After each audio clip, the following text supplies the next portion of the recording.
Mga ka-sounds, meron lamang akong i-share sa inyo dito na idea about sa DMX controller pag gumamit kayo ng isang moving head. So, DMX 512 po ito.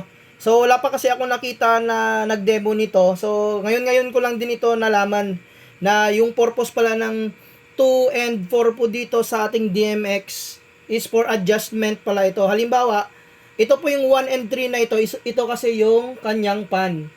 So, pag once po na may ita-target po tayo na patama ng ilaw, kagaya po ng mga crystal ball, so, minsan kasi pag masyadong sensitive, yung ating slider na ito, mahirap po siyang ipatama, lalong-lalo na kung mas malayo na yung distance. So, ito yung ating pan, no? Pag minsan kasi mahirap kagaya po niyan, so, dahan-dahan po talaga natin siyang controlling, minsan umaapaw, at saka dito naman sa number 3, ito naman yung up and down po niya, yung tilt.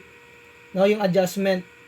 So, yung purpose pala ni, natin, ulitin ko, ni 2 and 3, ito po is yung pan na movement. So, makikita po nyo, lang po yan, napakabagal lang po ng galaw ni number 2 at saka ni number 4 dito sa ating, sa ating DMX na ito.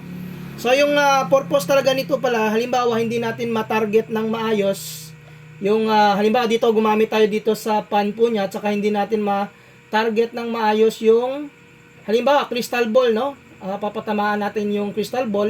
So, hindi po naka-align ng mabuti yung ilaw, kagaya po niyan.